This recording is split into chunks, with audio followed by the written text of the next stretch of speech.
one is about UNESCO. Okay, and there was an event that happened.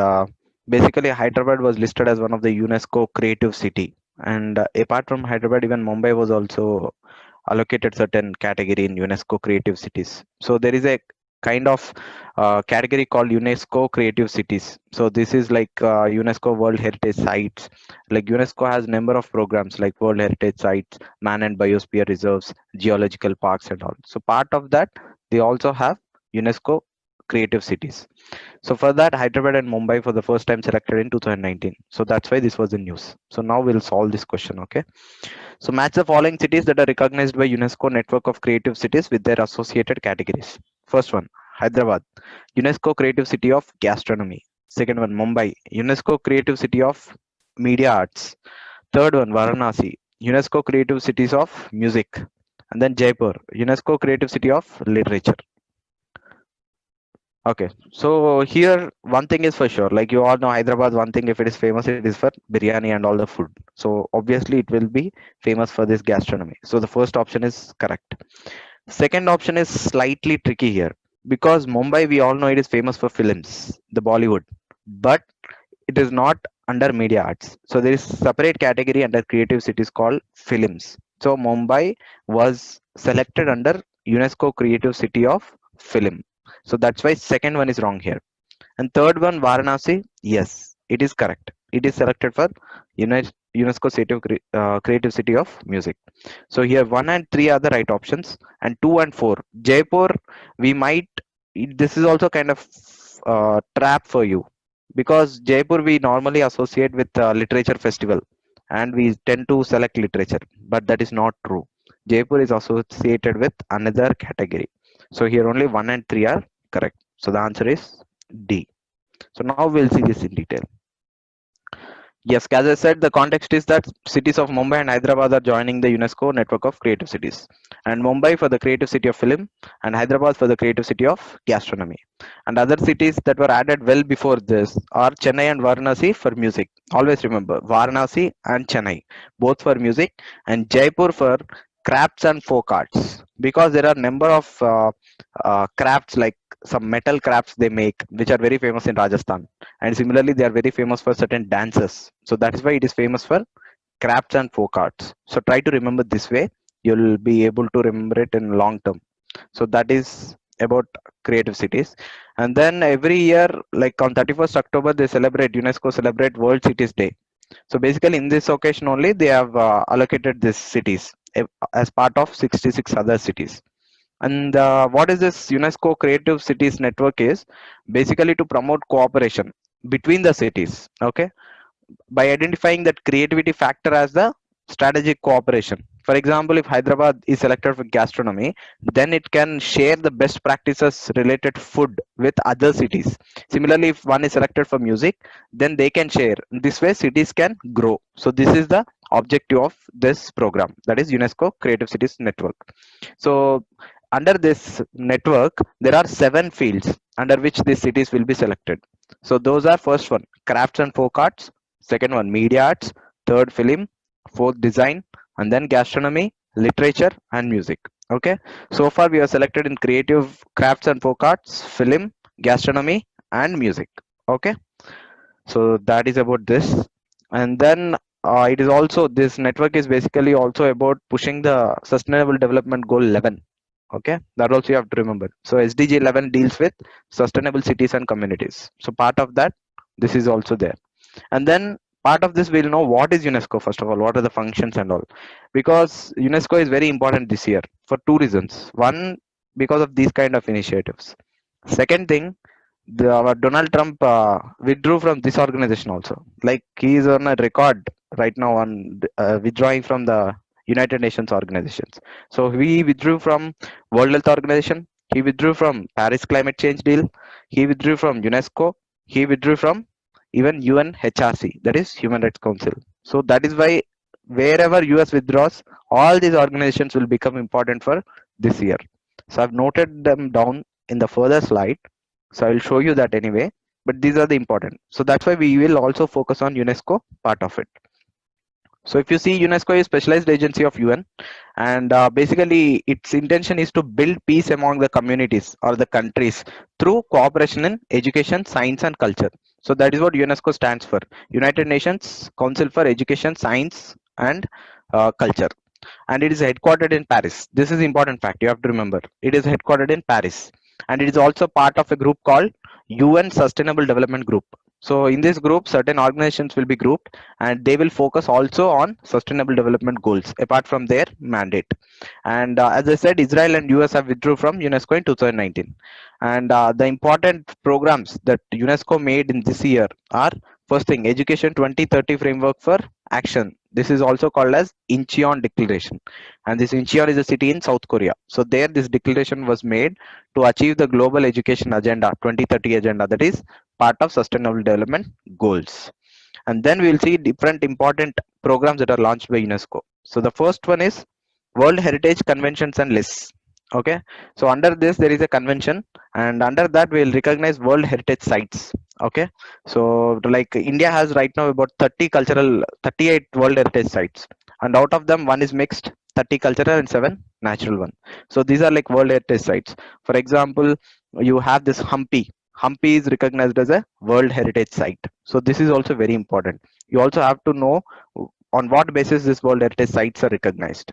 And next thing, man and biosphere reserves. This is also very important because they identify in every country what are the areas which need international recognition and protection, and where man and biosphere both can play an equal role in protection. So part of that we have 18 reserves. I mean, India has 18 reserves of the entire world program, and 11 are recognized internationally under man and biosphere reserve. Okay, that part is missing because of the slide margin. So if you remember this, recently the last man and biosphere program that we have got is for a reserve in Sikkim. This was very recent, like in 2016 or 17 we got an national park reserve being selected as a part of man and biosphere. So try to see the list once, what are these 18, because that is also important to remember. Okay, so next other important programs are like International Hydrological Program, World Water Assessment Program, and International Basic Sciences Program. So these are another important initiatives of UNESCO. And the reports that are mainly published by UNESCO which are globally famous are: first thing is Global Education Monitoring Report. So this every year they publish, like based on like how the education is in different countries, and they gave certain ranking also. And then you have the famous McBride report. There was a mains question also on this McBride report, and like everyone got surprised because no one knows even that name, and many have left that question also. But such an important report, that is why you at least need to know the basic information about McBride report. And then you have recently an UNESCO report published exclusively for India, that is children with disabilities. So in that also you are, at least you need to know that these are the reports published by UNESCO. So now, as I said, the other organizations that you need to focus for this year are UNHRC, that is United Nations Human Rights Council, and then World Trade Organization. In that World Trade Organization also, dispute settlement body is very, very important, because US is constantly opposing the appointment to dispute settlement body. So because of that, because actual strength is very large, and right now there is only one member in this dispute settlement body, and he is also going to expire around 2021. So with that, all the disputes are getting stuck. So that effectively means no one is going to WTO. That means WTO cannot enforce its own rules. So that's why there is a bigger threat on working of WTO because of this DSP. So try to know more about DSP, like dispute settlement body, what it is, how many people are appointed, what is the process of appointment and all. And then you have the famous World Health Organization. You already know that US withdrew. So part of that, know the structure and functions. And then UN Environment Program is also very, very important. And UN Environment Program recent summit happened in Africa continent. So try to know that. And India has suggested for banning plastics for the first time. So that's why part of that, the declaration is also very important. And similarly, they made certain declarations in UNEP. And also UNEP releases certain reports like global environment report, and there is some feasibility report. So try to see that reports. What are the report names? And then climate change, especially the COP summits, like Conference of Party summits.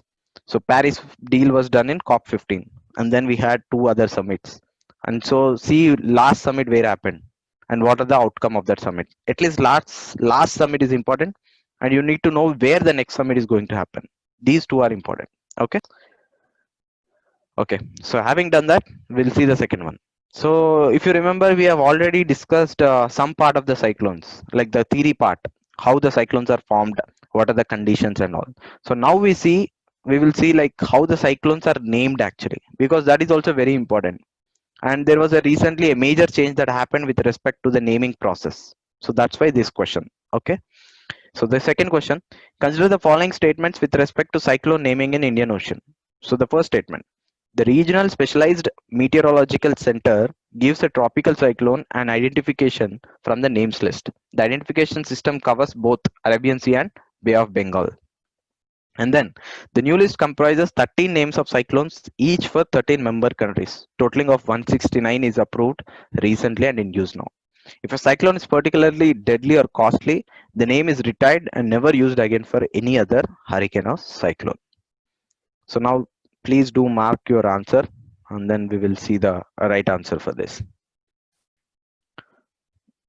Okay, so here for the purpose of for making easy for you to remember the statements, I've made every statement as correct. So here all the three are correct, and usually if you didn't update your knowledge, you would have got the second one as wrong, because usually we think it is the 8 countries and each country gives 8 names, so total 64, but that was an outdated. So now we have updated to this latest one, so that's why second one is also correct. And this regional specialized meteorological center is nothing but an IMD center which is in New Delhi, that covers giving names for entire North Indian Ocean, for both Arabian Sea and Bay of Bengal. If any cyclone happens, this is the center that gives names based on how we will see it in the later part of the slides. But you can remember, like all the three statements are correct here. So the answer is A. So now we'll see this in detail. So first thing is why cyclones are named. First of all, because cyclones are mainly named because it makes easier for the media to report. So because of that reporting, it increases the community preparedness. Next thing, names are easy to remember. Now imagine like if suppose cyclone 1, cyclone 2, cyclone 3 or some number is given, then it will be difficult. And third thing, it will also make easy for the people to understand, because it is very important at the in the part of disaster mitigation and disaster preparedness. Because in India and other countries, in at least South Asia, the literacy rate is very less. So if you identify cyclone by a name which is relevant to that area, then they can mostly associate with it and prepare. And also not to confuse the public with any other tribe. Like for example, if there are two cyclones generating in one in Arabian Sea, one is Bengal, Bay of Bengal. So not to confuse them, we name them with the separate names. So this is also important part of mains also. So that's why you need to know why the cyclones are named. What is the purpose? Second thing, now who names the cyclones? So the first thing is like the World Meteorological Organization. Under that, you have UN Economic and Social Commission for Asia and Pacific, UNESCO. Okay. So under this World Meteorological Organization and UNESCO basically agreed in 2004 to give this responsibility of naming the cyclones to certain regional organizations. So that was agreed under this WMO. So under that, the IMD, that is Indian Meteorological Department, has a center called Regional Specialized Meteorological Center, RSMC, in New Delhi. So this task was assigned to New Delhi for the entire North Indian Ocean. So New Delhi gives a name from a list. So this is how they will name for both the cyclones in Arabian Sea and Bay of Bengal. Now we'll see how that list is named. So this is a like historical thing. Like earlier, this regional country used to cover only 8 countries of South Asia. Basically India, Pakistan, Bangladesh, Maldives, Myanmar, Oman, Sri Lanka and Thailand. Okay. And 18 to 8, 64 used to come. And the name suggestion conditions are basically, first thing, the name should be short and should be readily understood when broadcast. Second thing, the names not to be culturally sensitive or should not convey any unintended and potentially inflammatory meaning. Okay, because people are very sensitive about the cultural practices, you can't give a name which might hurt them. And also the name should be politically and culturally neutral. Okay, and the main important thing is maximum permissible length of a cyclone name is 8 letters. So you can't have a cyclone the lettering wording more than 8 letters. This is something you have to remember, because this might be a key statement in a question.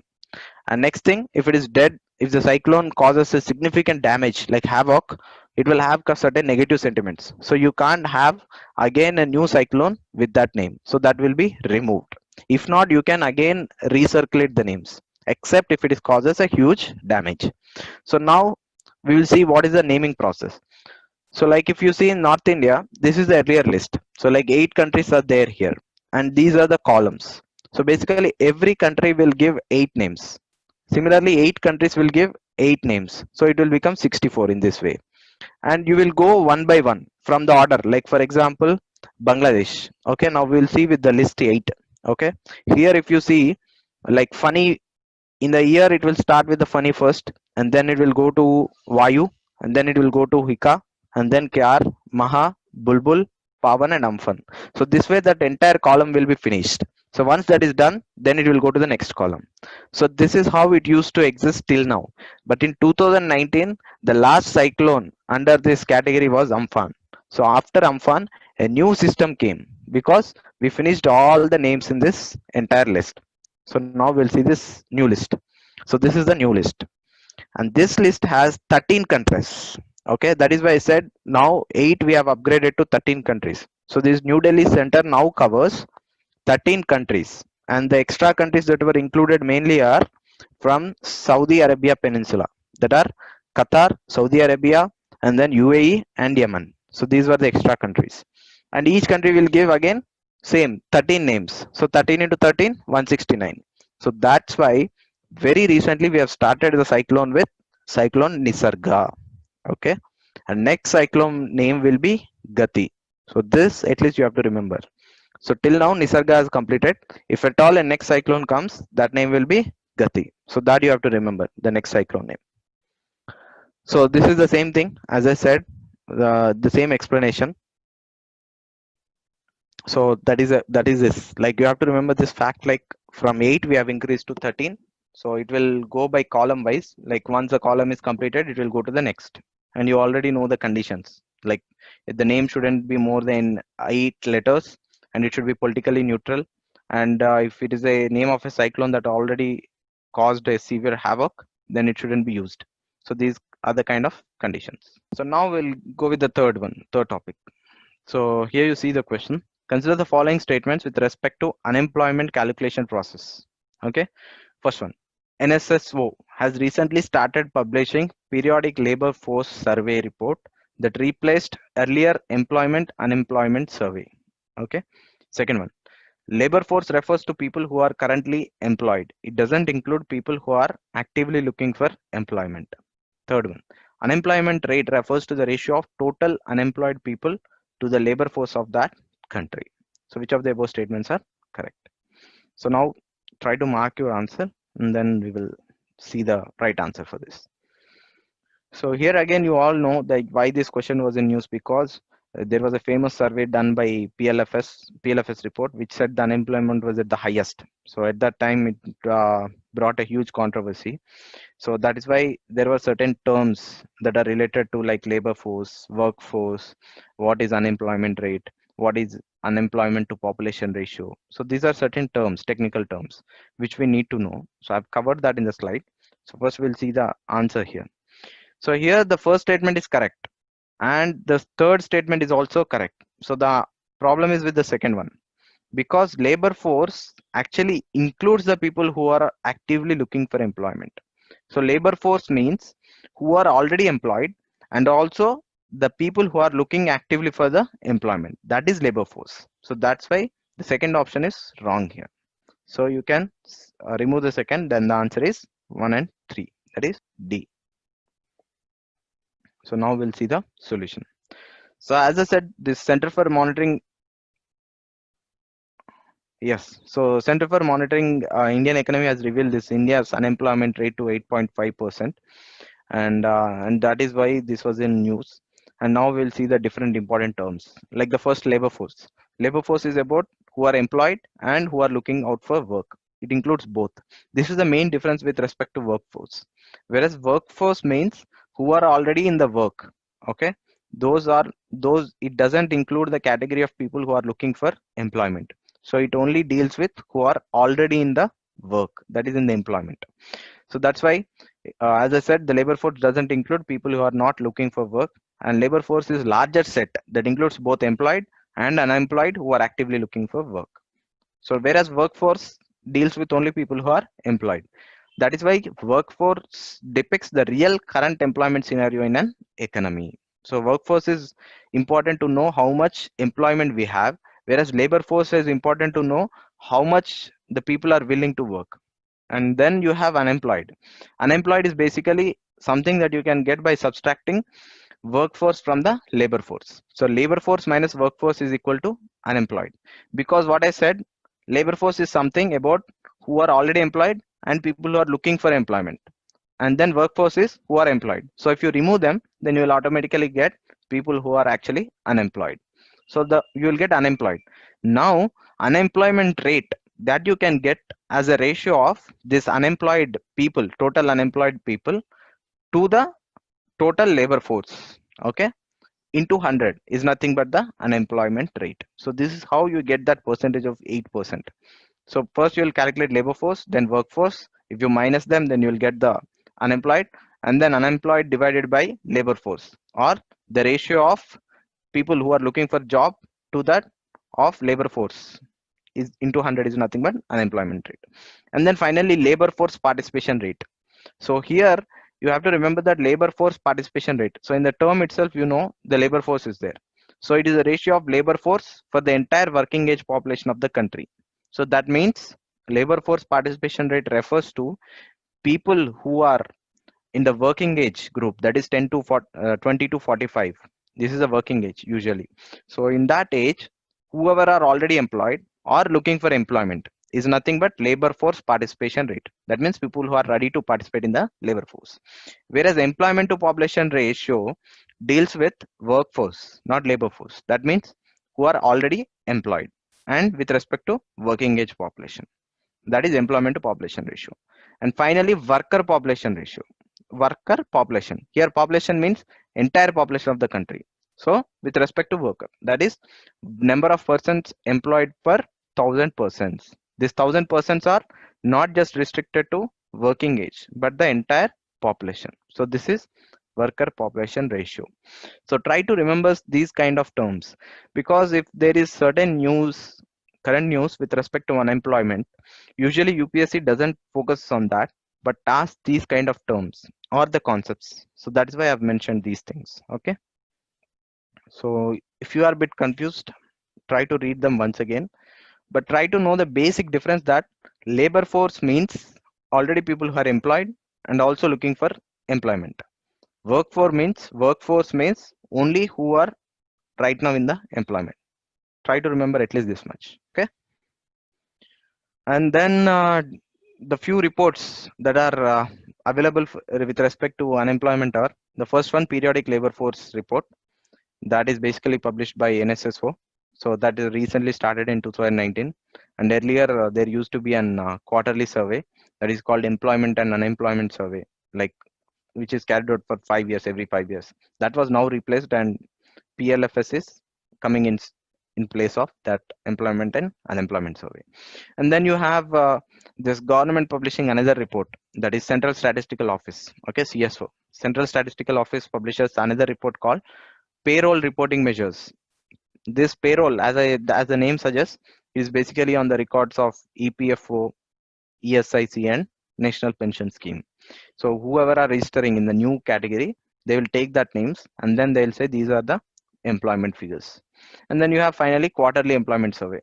And the unique thing is that this is basically published by Labor Bureau, that is Ministry of Labor, and it covers major 8 sectors that are manufacturing, construction, trade, transport, and education.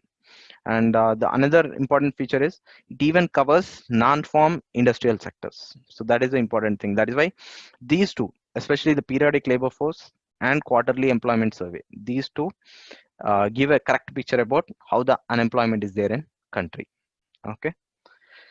Okay. So now this is another important thing. This might be the first time you might be hearing this term Vaigai Valley civilization. This also we'll discuss now. So the fourth one, consider the following statements with respect to recently discovered Vaigai Valley civilization. First one, it is closely associated with Indus Valley civilization and belong to the same time period.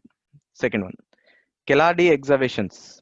Okay, Keezhadi are okay. Keezhadi it wouldn't be, so it will not be Keezhadi only. Keezhadi excavations, a hamlet near Madurai in Tamil Nadu, is a source which point out to this civilization discovery. And third thing, it acts as a source of archaeological evidence of Sangam age. So this is like a completely facts-based question. So if you know the facts, try to answer these kind of questions. If not, just leave this. Okay. So now we'll disclose the answer here. So basically here, the second option is anyway correct. So the first one is wrong here because Indus Valley civilization is the oldest civilization even now after this discovery. So that's why the first one is correct. First one is wrong, whereas 2 and 3 are correct. So the answer is B here. Okay. So now we'll see this in detail. So the first one, basically what happened is near Madurai, there was a place called Keezhadi. There they have unearthed some recent discoveries, which is pointing to an ancient civilization in the megalithic period. So this they are calling as Vaigai Valley civilization. Why Vaigai? Because there is a river that flows just near to it called Vaigai River. So it is on the coast. And we also will know more about that Vaigai River. So basically, Indus Valley civilization, we call it because of Indus River.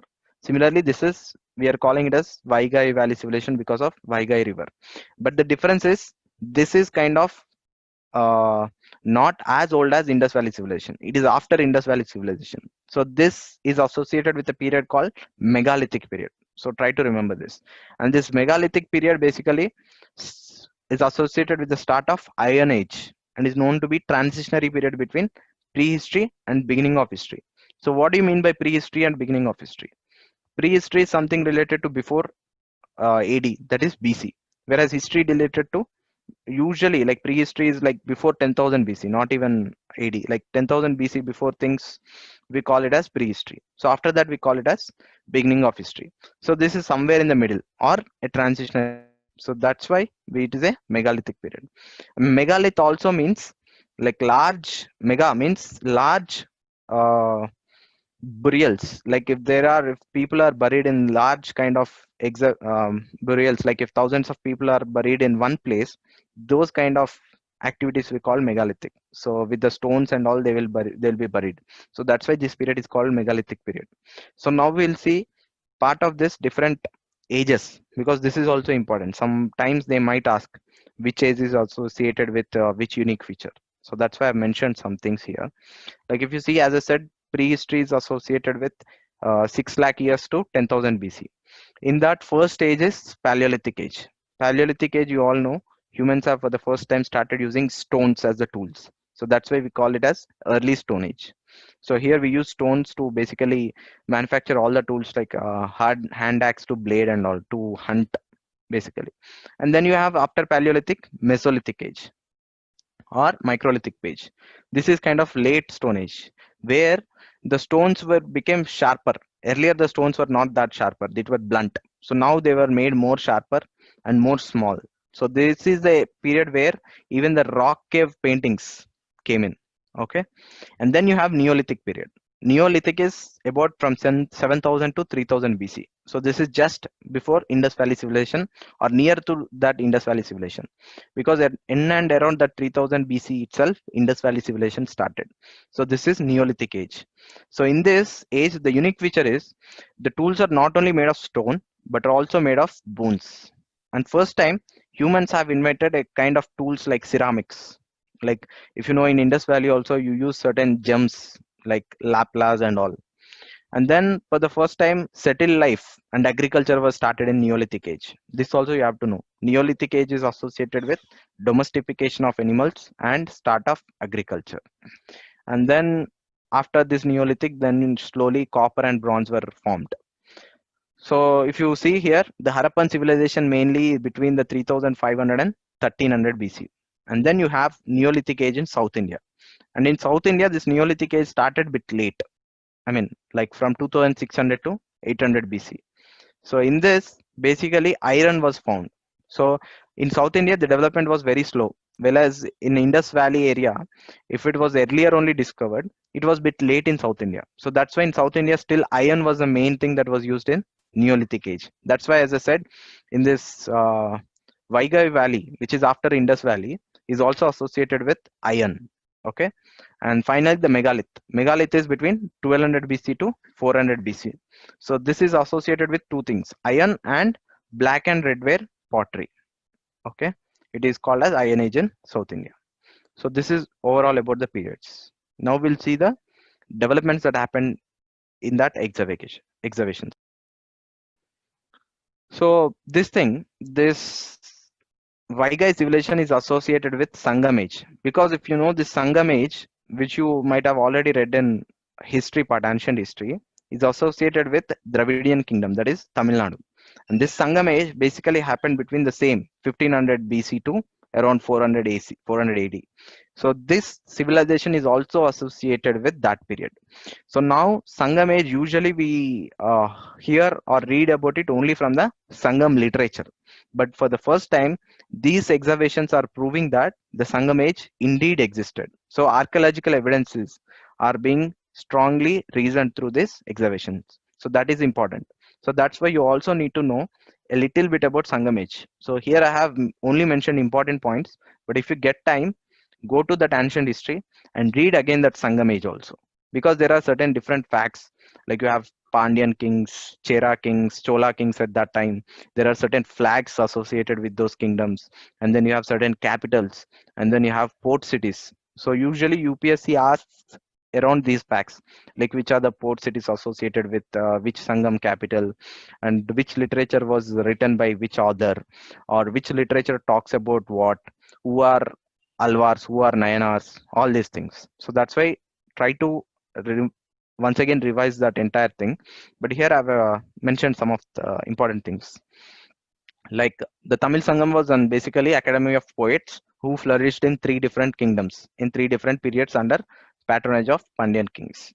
And it is basically, the Sangam literature is basically from the third Sangam, that is third meet.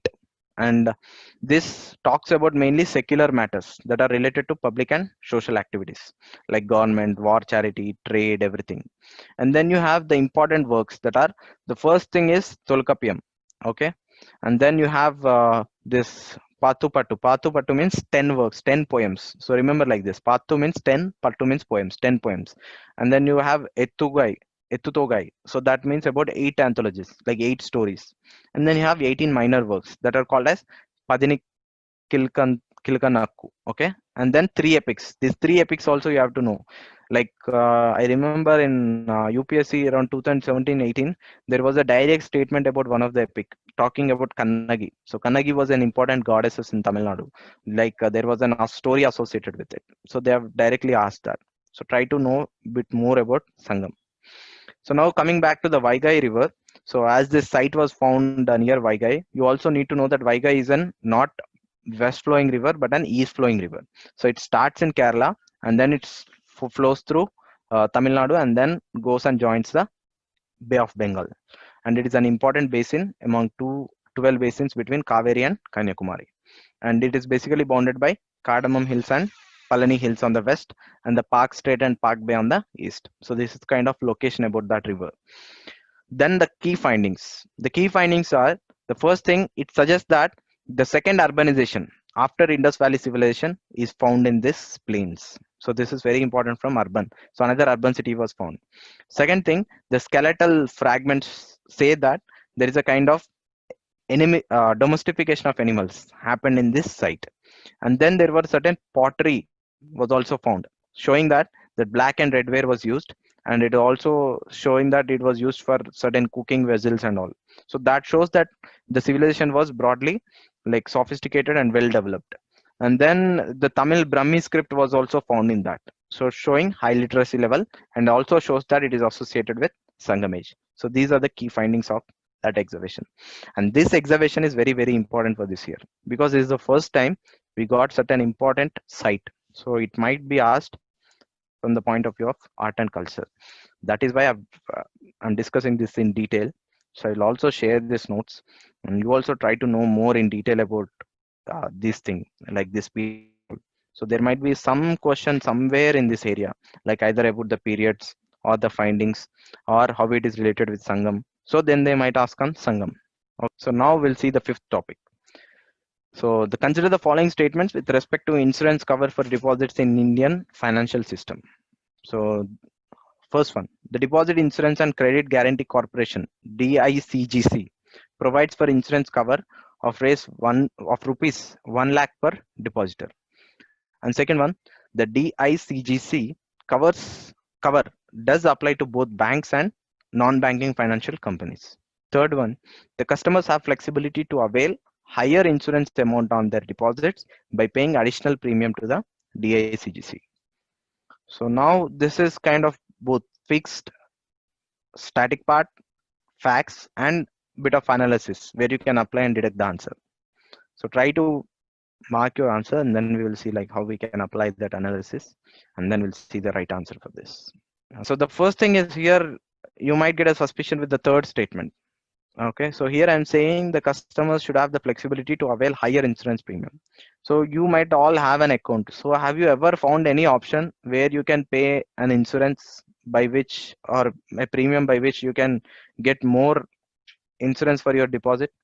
So basically this deals with the deposit insurance. That means if you have 2 lakhs in your account, how much you can cover if suppose that banks gets dissolved or banks goes into insolvency. So that is deposit insurance. So have you ever got an option in net banking or anywhere? So that is not there. That means the third option is wrong here.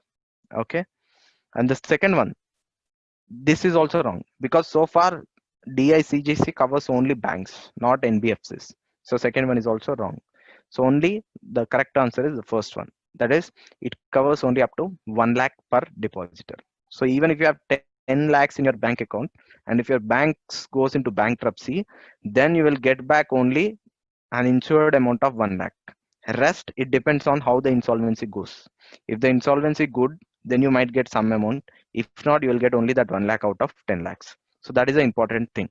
So here the right answer is A1 only. And next thing, why this question came in? This question came in because we have certain context. First thing, you all know that Punjab and Maharashtra Cooperative Bank has failed. And this was a big news. And the big news also because there was a controversy because RBI imposed certain limit. Okay, that is first thing. And many depositors were unable to get more than their deposit insurance. And third thing, there was a bill introduced in 2017, but that news was in 2018 and 19 also. That is financial resolution and deposit insurance. So this bill basically did two things. One, it expanded this insurance deposit cover to even NBFCs, which is not there now.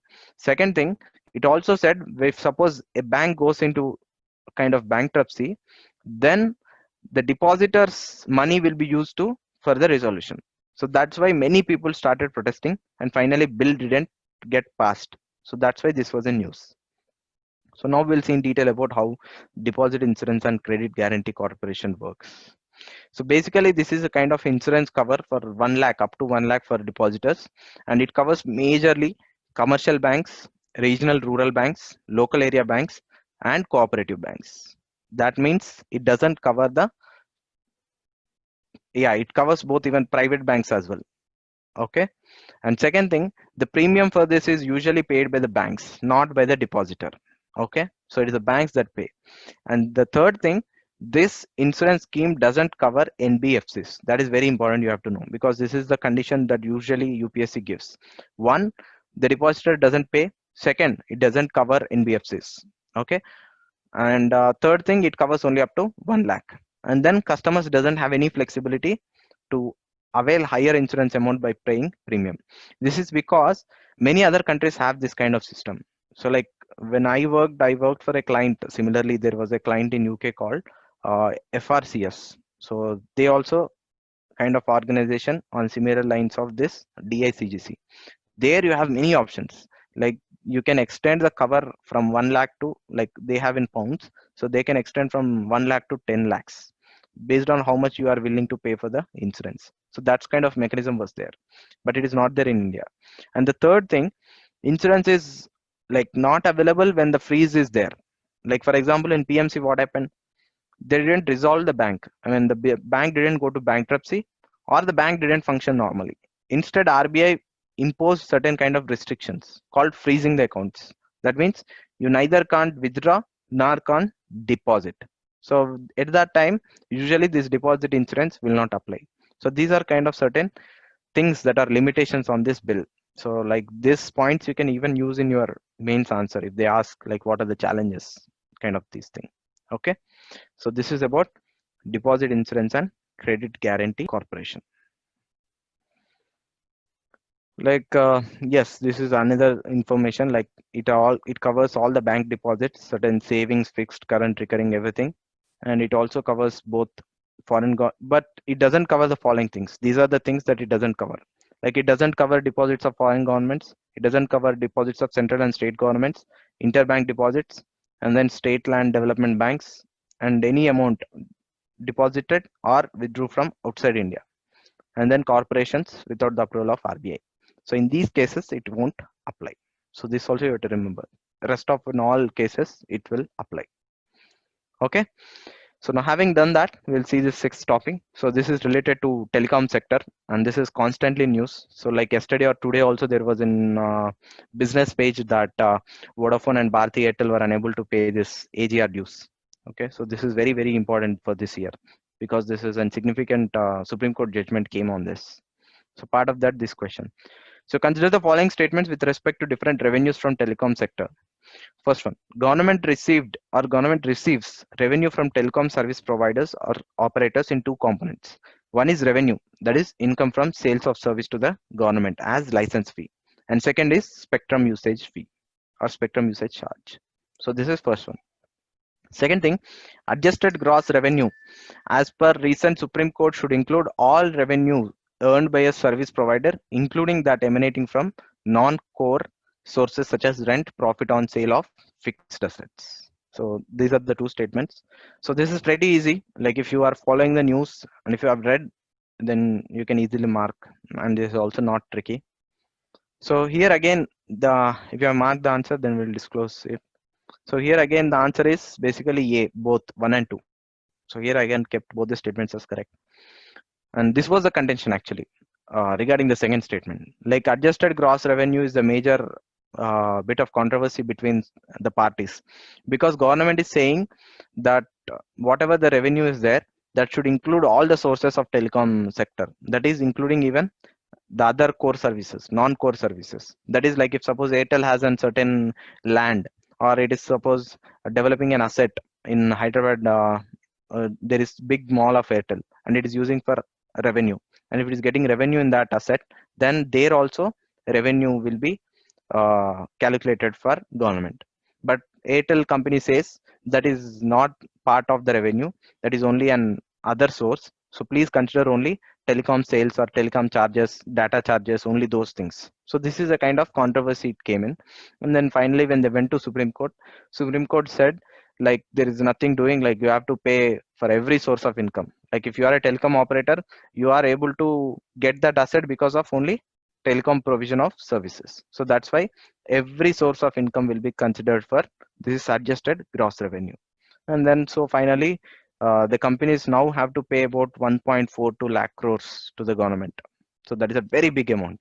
And this telecom sector is right now under big stress. So that's why this is very important news. So now we'll see different aspects like how, from where the government gets revenue from telecom sector.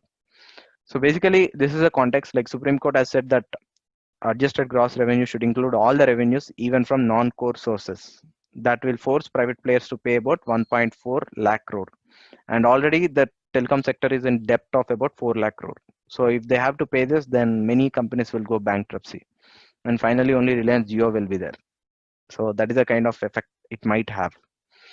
And then first thing we'll see what is the source of revenue. So basically, part of this, you also need to know about TRAI. Okay, there is Telecom Regulatory Authority of India. That is very, very important. So try to know a bit about it, like whether it is an statutory body or not. And there is also Telecom Appellate Tribunal. So that also you have to know, TSAT. So under which this appellate goes, whether that is statutory or not. So these two things are important: TRAI and TSAT, Appellate Tribunal.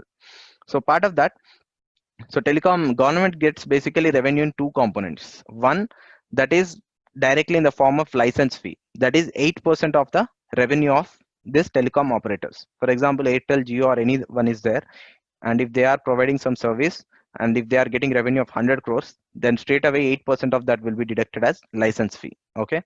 Second thing, government will also allocate certain spectrum. So that spectrum usage charges also will be levied. That is about 3 to 5% of the revenue. So these are the two components. So now the problem is about how to calculate this adjusted gross revenue, because government says all the revenue that is earned by the service provider, that right from rent, profit, on sale of corporate deposits, if they are getting interest. For example, Airtel money is there, so if some people are depositing in that, and if Airtel is getting money income in that, even that should be calculated as revenue according to the government. But Airtel says no, you shouldn't.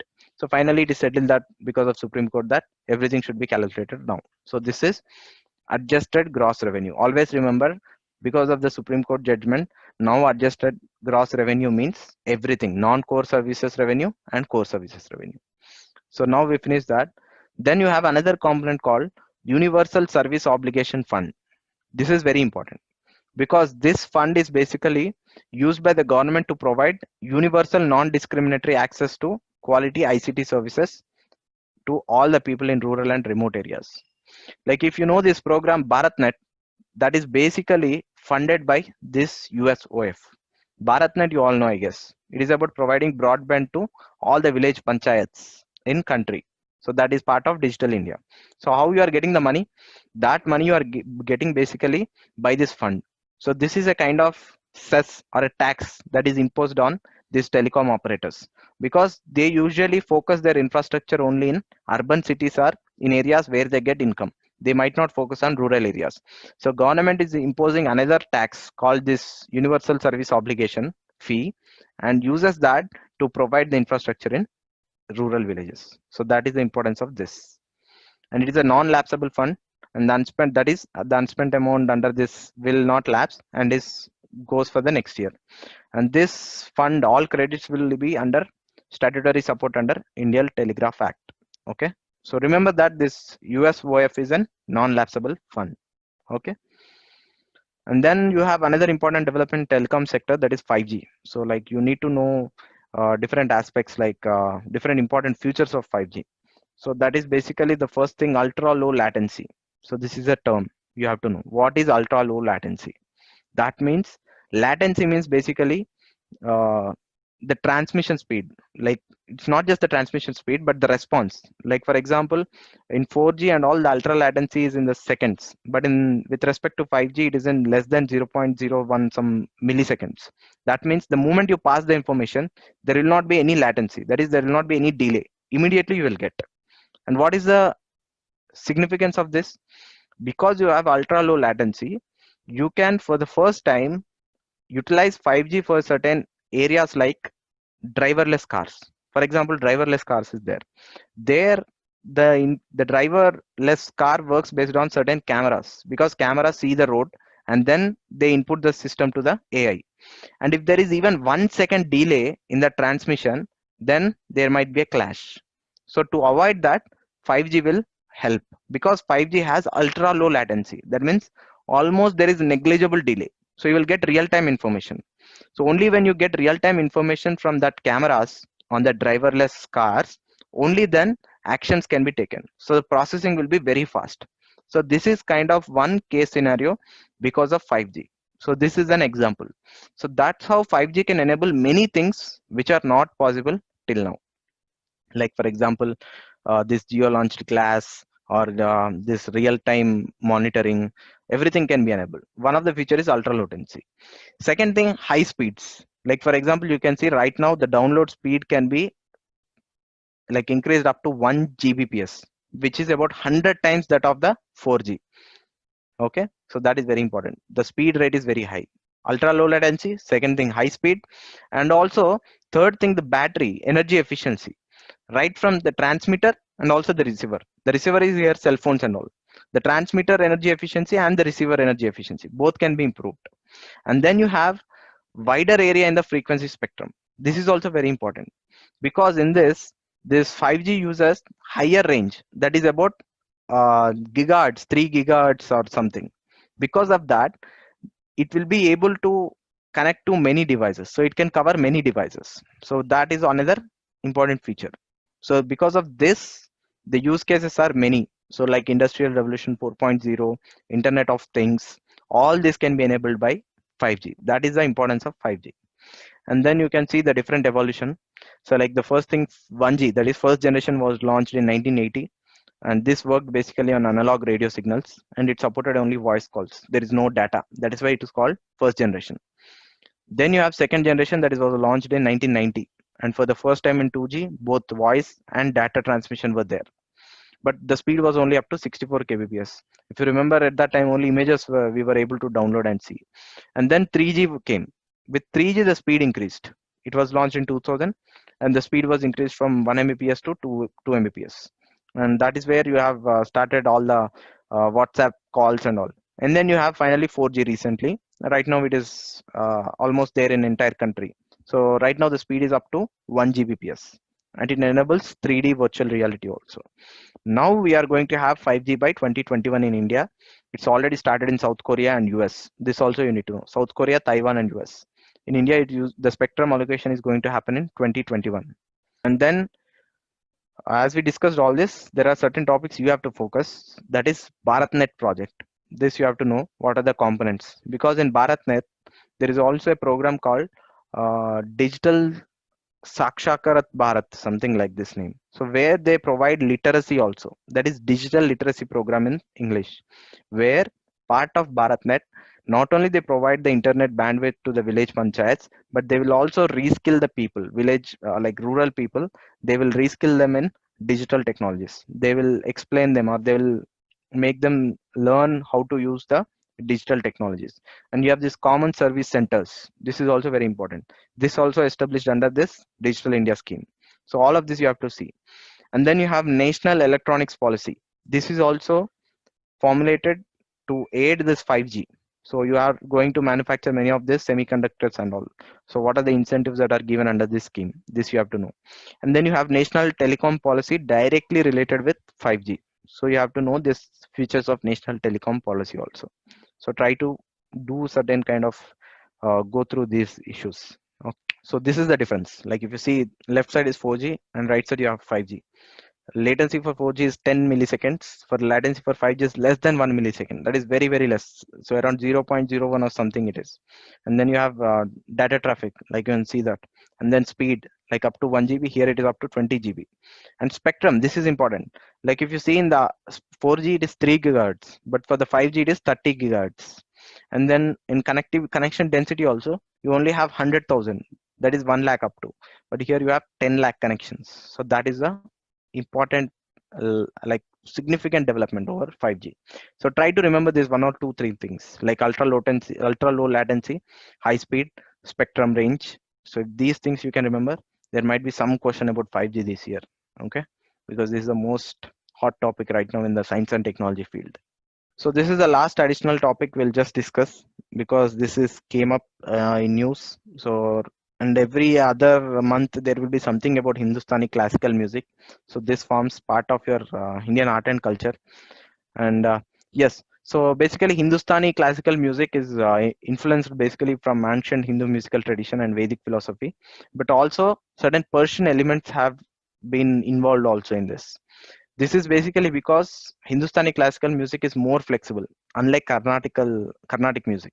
So you also need to know the difference between Hindustani music and Carnatic music, because Carnatic music doesn't have these kind of changes because it is so rigid. It has certain rules, certain laws where you can't change, like how the raga should be there and all. Whereas in Hindustani it is more flexible. That is why certain Persian elements were also included, and the music got developed. So that also you need to know.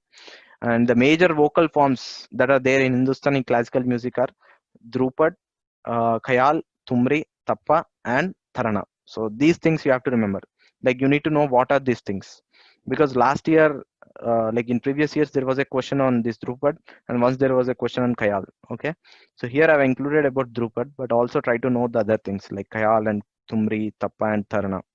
So Drupad is basically performed by men with these musical instruments, tanpura and pakawaj, and then these are like medieval form of Hindi. Okay, so these are certain important facts.